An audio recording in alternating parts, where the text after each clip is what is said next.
All right, back here for game 5. I like my hand. I'm not exactly sure how I'm going to sequence it yet, but definitely keeping. I have a weird hand, but it's an easy keep. All right, so I basically have to decide what land I want to play on turn 1. I think it makes more sense that this is going to come into play untapped. So I'll play Smoldering Marsh Pass. Actually, this is mildly interesting that you should certainly play this land turn 1, because then we can play this turn 2, and if we draw a shadow land, then it can come into play untapped. So. Okay.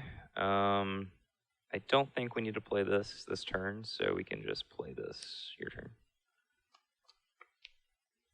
Well, that changes things, so now I'll play this.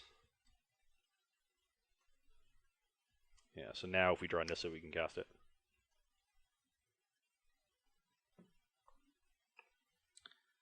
All right, not a bad draw. Don't need to do that this turn. Still just want to go ahead and cast this Transgress. Bunch of advocates. Yep. I'll leave it up. Sure, go. Attack for 2. Yep. 18. You can go. Hopefully I get to 6 lands and then stop. I think because of the presence of this, we can go ahead and just play this and be more efficient this turn. So getting that Declaration Transgressed was, or getting that Gideon Transgressed was pretty bad for us. Yeah, your hand was definitely relying on that. Just your Gideon. Attack for 2. Yeah. Oh, you can go. This is the second game I've drawn all 4. I don't know if you noticed the first time, but.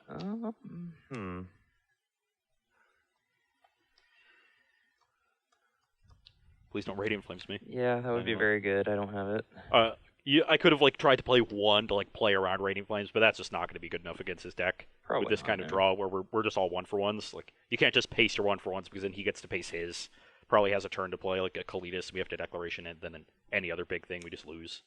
Dark Dwellers. Good. Yeah, Dark Dwellers is the big one, I think. Yeah. Now the question is whether we want to kill that Jace. And it does give him another draw step to try to find a Radiant Flames.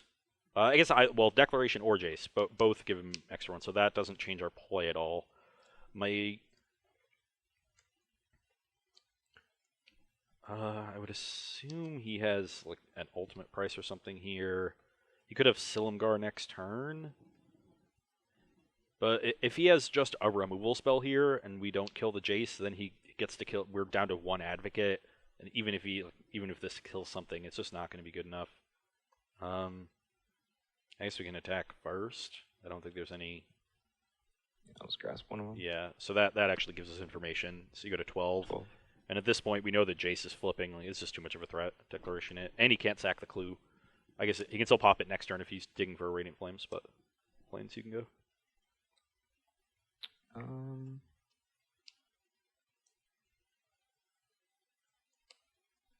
So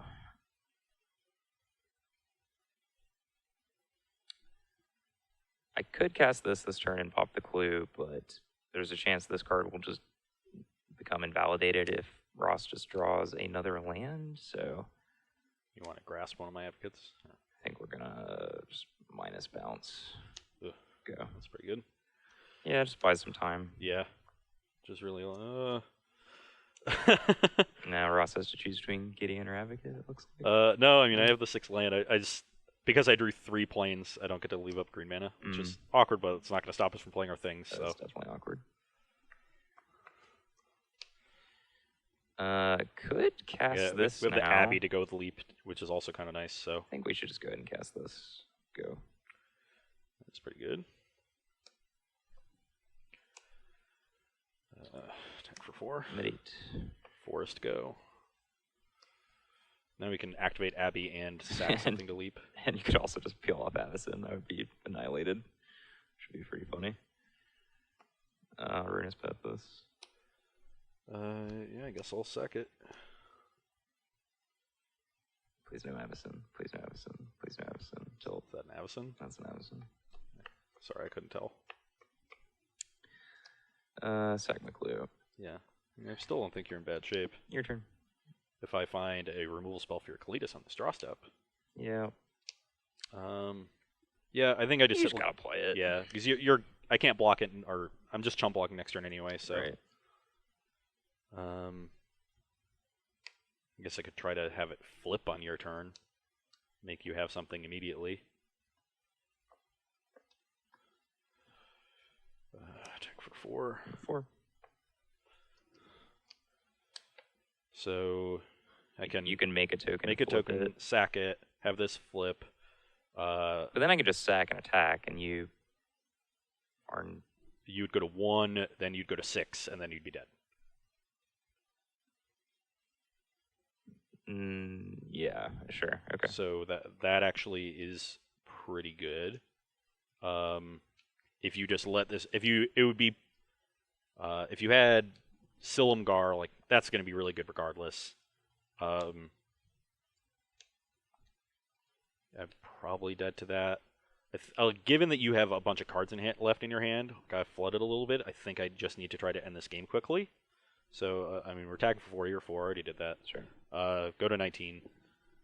So making a human, sacking it now to Eva Leap, then that's going to trigger Avacyn next turn. I mean, I have a bunch of lands, That's so that's pretty good. Not the worst. You do still have Kalitas in play. And your upkeep. Yeah, this is going to die. You go to 1. I go to 1, draw. Dark Dwellers, Ruinous Path, your Avacyn, get a zombie. Attack for 3. So I go back up to 4, and you're at... I'm at 16. 16, yep.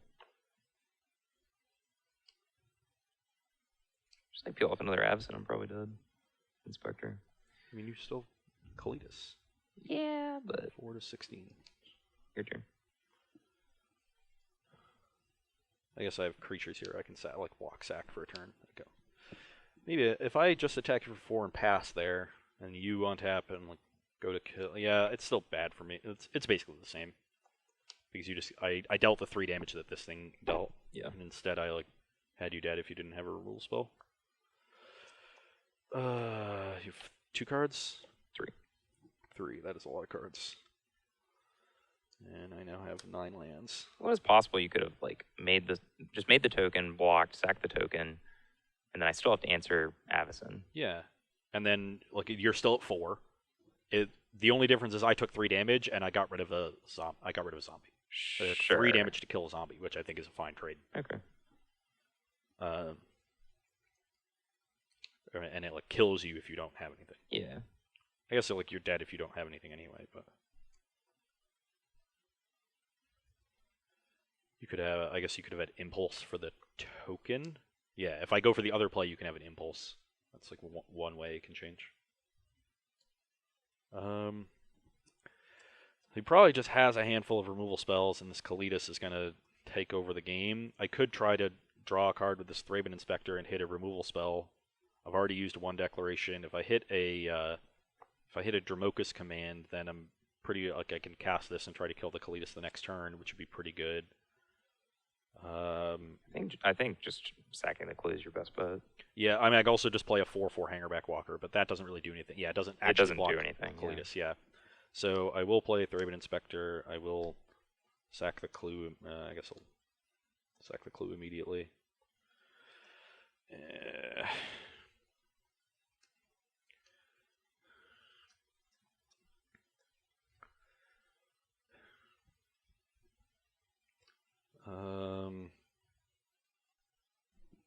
Maybe I can try to Ormondal you. That also... It's a plan. Seems like I would need to draw a secure for that. Probably just need to turtle up and try to draw secures, Avacyns, and removal spells. There's only cards that really matter. Yeah, I think I'd rather activate Westville Abbey than play a Hangerback Walker here, so... Sure. Pass. I guess I'd dress you. 2 Hangerbacks. Sure. Attack. No blocks. Alright, you take 9, go to 7. I go to 7. Yep. Go ahead. I'll go to 6. I'll this, make you discard.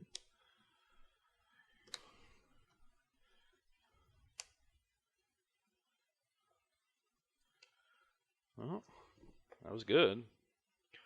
Make sure I tap correctly. Play a hanger back on 3. Yep. Probably has impulse, but counter fight. Yep. Well, that Game worked 3, out. I'm at 10. 10. You can go. Guess I'm dead to a. Oh no, I can sack this still. Maybe it was just bad for me to K-command there. A little greedy. Yeah, maybe, but I drew this other Cletus, so. It didn't matter. Well, I'm going to respond by sacking this. Make 4 Thopters. This forces some amount of blocking out of you, so. There's Avacyn. Does that change anything? No. Yeah, you have to block something. 6. Yep.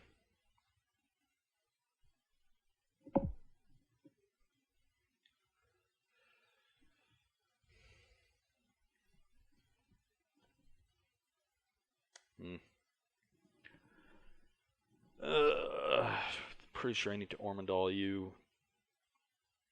Really want to draw secure. What is the best way for me to... Okay, so if I want to trade down, the best options are... Probably, actually, because of Colgan's command, I probably don't want to leave myself with the artifact. Not sure if that's ever going to be relevant. I can trade like this and go to 2. I do at 7. I took 1 from making. Oh, right. Yeah, which is very relevant, but I can block like that. Minimal blocks to make would be here or here, but that doesn't even let me draw like Thraben Inspector or some sort of 2-drop or even Nissa. I'm 1 creature short of then being able to Ormondal, and that like Ormondal wouldn't even be that good here. Because he has 11 damage plus 15 plus 4 from the fever roll, so he has 15 anyway. I'd go to 11, he'd attack me for lethal, and I'm 1 short of the Ormondal just being lethal. I'm also really stupid for playing my Cletus pre-combat. Just knowing. Why? Well, we'll see. See what happens. Anything could happen.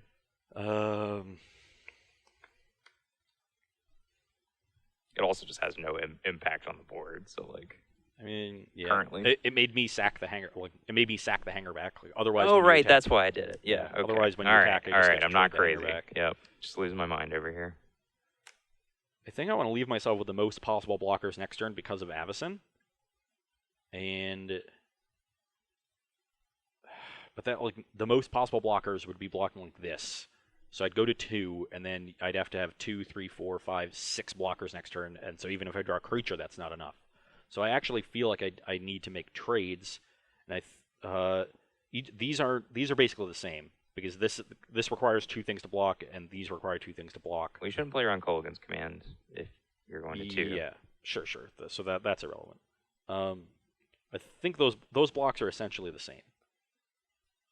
I guess it is better for me to leave the Dark Dwellers in play in case I draw a removal spell, because then I can remove Dark Dwellers, and getting the zombies off the board makes the Kalitas less is there any consideration to 2-2-1? That makes me trade 5 Thopters, or like... You trade away your entire board. But you're not dead to a burn spell or whatever. I mean, I don't think not dying to... like, I'm probably dead to Colgan's command regardless, just killing like a blocker or something. Okay. So I think that's the best block. All right, you're 2. Go ahead. And now if I draw Colgan's command, that would be quite good, I think. Well, I drew another Hangback Walker. So like, if I stay at 6 and leave you with a zombie and I don't have this, then you can just activate here, and my 2 things, I block these 2 and take 6 anyway, so... Yeah. Sure. Yeah. I can't beat Kolaghan's Command, but if I try to beat Kolaghan's Command, I can't beat the board. So Trying to think if there's. instead, I have these two. I'm No, two. I guess there's Yeah. nothing. I need 4 attackers. I don't know if I can. Yeah, and if I start trying to sack things, you just get more zombies when I'm at 2. So Yeah. I'm dead. All right, we're back here for the conclusion of Grixis Control versus green-white tokens. A close and complicated match of Magic. I think we might need to work on our respective green-white tokens and Grixis prowess. Yeah, I mean, We're there's learning a as we curve. went. Yeah. The decks are pretty complicated. Like this matchup is complicated because there's just a lot of different things going on. It may seem like I'm just the aggro deck trying to present threats and hoping you don't kill them, but there is a lot of different sequencing that goes on with how much pressure I can. I actually thought I was the aggressor, to be honest. Like, yeah, to some extent. You kind of just like build up this like huge board position with like Planeswalkers, Evo Leap, Archangel, Hangerback Walker, and I kind of have to like stick a Kalitas and like punch through somehow. Yeah, the pre-board games very much felt like an aggro deck playing against a control deck. Agreed. The post-board games felt like a mid-range mirror. Yes. Where yes, I agree with that assessment. And that makes sense because we talked in sideboarding how you got leaner, I got fatter, and we met in the middle, and so now we're both making our decks more mid-range. Right. And that just makes the game sort of bog down in these small exchanges, and you have to try to win them over the course of a long game. And I was able to win them in game 4, and you're able to win some of the exchanges in game 5. I think Kalitas was super important, and yes, I'm not at all surprised when I saw the deck and I saw a little bit of Oliver playing it on coverage over the weekend. It seemed like Kalitas was the reason to be that style of deck. Like most of the decks in the format right now, at least the ones that are doing really well, are playing to the board, and they can do some different things. The Bant deck is very tempo-y. The green-white deck has like a lot of pressure and can grind with Planeswalkers. The green-black sacrifice deck has a lot of different angles, and that makes the opponent play awkwardly because they're not sure which one they need to defend against most. But it's really difficult to interact with those decks if you're just killing their things one for one. There are a lot of sticky threats, a lot of ways to blank removal, and a lot of planeswalkers. But Kalitas is a way to turn all of your removal spells into kill your guy, make a 2/2, kill your guy, make a 2/2, and then suddenly you either have this really wide board and the 2/2s are relevant. If they have a big creature and the 2/2s aren't as good, you can just start sacking them to Kalitas. Now you have this giant lifelink creature, so you can go either way. You can go tall or wide. And so I think Kalitas' versatility there as the turn the corner threat in control decks is somewhat understated up until this point in the format, and is going to be fully realized as people pick up this Grixis deck and work on other shells. Yeah, I agree. Kalitas just snowballs your position. There kind of hits the point where, because it has lifelink and then it can threaten to become a 5, 6, 7, 8, etc., your opponent's kind of like forced to attack you because they have to make a move. Otherwise, Kalitas is just going to put the game out of reach, and then like a well-timed removal spell in combat means like their board position completely crumbles because you like get another zombie and then you like double or triple block something and put Kalitas in front of something, and then any exchanges made in that combat result in even more zombies. So it's just really hard to win exchanges in combat with Kalitas on the battlefield. And yeah, I mean, I even like did this in Modern this weekend, so like it's no surprise to me that Kalitas is just extremely powerful. Yeah, there were multiple times where I felt like I was one thing away and I just needed to kill the Kalitas. It's possible that in my board plan I just need to have more removal spells. Sure. Yeah. Make sure I always had one. There was one game where I ripped the removal spell, thought I was in great shape, and then you just drew another Kalitas. And there were so many games where if I just had the removal spell, I think I win pretty easily. So that's right. Probably an error in sideboarding on my side. Normally you don't want to have too many reactive cards in this matchup, but suddenly now that I have the understanding that we're basically playing a mid-range mirror after board as opposed to the game 1 dynamic, that makes sense to have more removal spells because you want to be able to kill your opponent's key threats. Exactly. Like I even boarded out some of my like traditional card advantage, like Read the Bones, because like it was just going to be too slow. I had to get on the board. Yeah. But yeah, I mean, we're talking about Kalitas. That's something like I learned over the course of the Pro Tour is like I played a blue-white humans deck with Reflector Major Declaration in Stone, and like even when I was playing against like control decks, like I couldn't board out all my removal because they were basically just guaranteed to be having like Jace and Kalitas post board. Yep. And if I just like ever found myself with no Reflector Majors or Declaration Stones in my deck and they just played Kalitas, I was just gonna die. Yeah, it's like the Esper Dragons conundrum where they have Ojutai and Silumgar, and you need to be able to kill some of them, but you can't draw too many because they can overcome you in the late game. Yeah. It's a bit less so because these decks don't have something as powerful as Dig Through Time to play the control role still after sideboard. Yes, they very much have to leverage like a short-term short-term position, you know, with Kalitas or Dark Dwellers or Ojutai or, you know, what have you, whatever actual win condition you're playing. But you have to start attacking. You just have to get your opponent dead. Yeah, And so it's a lot easier to leave in some extra removal spells. And in this matchup, you can kill a Dark Troll, you can kill a Jace, and so that they're not going to be dead. So I think it's easier to have extra removal spells, play it more like a mid-range matchup. And yeah, I'm Green white deck is just everything I love in Magic. Yeah, the green white deck is very good. It's just very powerful. There were some lists that had a 26th land. I could see that. I guess I flooded in game 5, but I managed to win the game where I had Evo Leap early, even though I was stuck on 4, which was a little awkward. But I had enough spells to just play through it. So maybe 25 lands is then probably fine. Bungled game 3 a little bit. Yeah, we screwed up a bit. Yeah, but that's fine. We're trying to learn. You guys watching at home are trying to learn, so and make fun of us. Sure. So please do both. Everybody just wins. Yeah. So it's a lot easier to learn when you can learn from someone else's mistakes. Maybe. I don't know if that's true, but it sounds really wise, so I'm gonna stick by it. That's fine with me. I thought something interesting about game 5 is like, if I don't know if you played it completely correctly or not. That's not really what I'm trying to say here, but like it's fascinating to me that like you flooded pretty badly, but like if you just drawn your cards in slightly different order to where like you had your evolutionary leap in play earlier in the game and you'd flooded, you probably would have just dominated me. Yeah, but I drew it's bizarre. That's how it works. After you killed 2 advocates. Yeah, and then it just sort of wasn't enough against your draw. Right. There's a couple turns where like you weren't able to use your mana effectively, but that's like we saw it in game 4 where you never even like got to sacrifice your clues because just evolutionary leap was just way better, and that card's just immensely powerful. It shutting off the life gain of Kalidas was really important. Yeah, letting me pop my hangerbacks. Yep. Very important. I'm in a lot of those later games. I don't think I drew Nissa very often in those later games. No, not really. 5. So that makes me feel like Nissa is pretty important. Although I won without it, but like Evo Leap is sort of like a Nissa, just keeps grinding these advantages. This is just like a great bridge. Like you don't really have any good 3s, so Nissa would have allowed me to like apply a little bit more pressure. Yeah. Basically every game I had you down pretty low.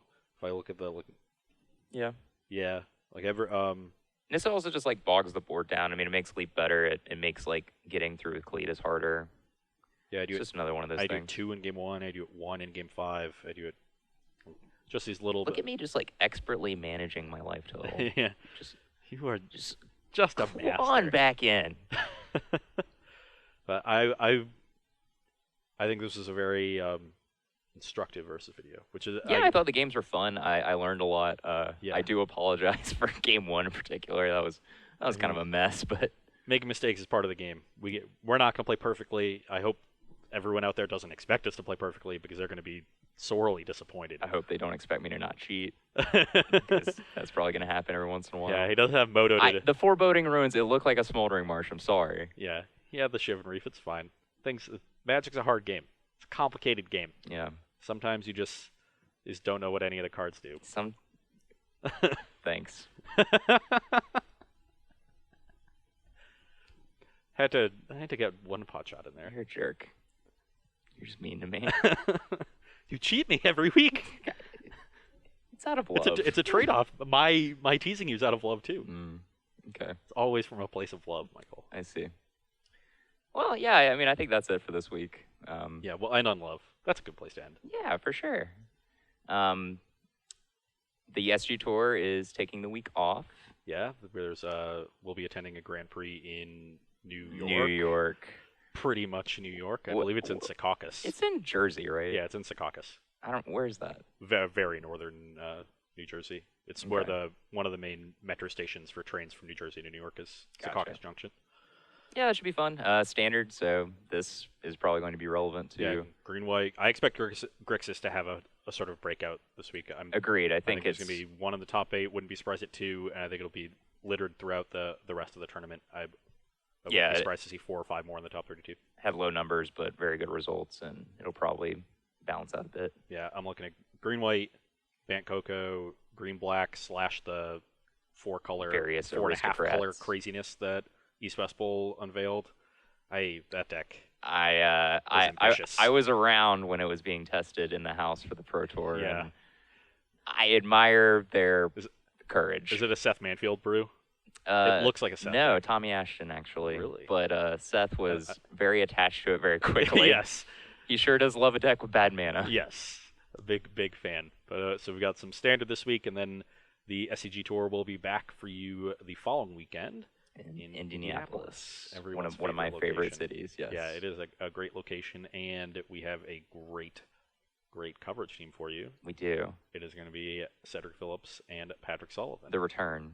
I say that every time. Yeah. Even though it's not really a fair thing to say. We don't get them for 40 shows a year anymore, so you have to savor the moments that they're together in the booth. Next weekend in Indianapolis will be one of them, so if you can't make it out and see them in person, you should definitely tune in at home. It's going to be a great weekend of magic. We got some... I have some sweet modern ideas. I actually communicated one to Majors. Yeah, usually I make fun of Ross and his ideas, but this one's actually pretty cool, so we'll see if it pans out. We're going to keep that one a little bit secret, and if it pans out, hopefully we can even though you got the idea from a public forum. Shh. Somebody sent you the idea. That's where it's on the internet and anyone can find it. Yeah, but I'll make them search for it, do the work, and then if it turns out to be good, I will certainly give credit where credit is due. All right, that's reasonable. Yeah. Yeah, Modern was very diverse last week at the Open in, oh gosh, where was I? Milwaukee. Yesterday, Milwaukee, yes. I had some trouble returning home from Milwaukee. I'm a little tired, and that was not fun. Jerry Thompson and I had quite the adventure. But I am home now, as you can see. Yeah, Milwaukee's fun. I caught some of the coverage of it, watching the other Roanoke people do okay. Cullen, you finished X4 top 32, something like that. 16th exactly. 16th exactly. I'm just so lucky. He's the luckiest Enter day 2 at X3 ever to exist. That's just not true. That is you can't. I'm just getting 16th on breakers. I cannot imagine anything luckier. It goes lottery, getting 16th at the Open on breakers, and how does it feel? I was in the Atlanta airport for 15 hours immediately following. That's an okay airport to get stuck in. Not lucky at all. Did you get some crappy airport food? Look, some Crystal. I don't want to talk about it. I haven't slept. Okay, apparently Majors has been it's fresh on my mind. Through an ordeal. He's done things that but no I'm one should ever have to luckiest ever. do. So we're gonna let him get some lunch or go take a nap or something because he really needs it. This is a long match. It was complicated. Mistakes were made, but we learned a lot. I hope you guys learned a lot. We got Indianapolis coming up next weekend, so stay tuned for that. And that's it for this week.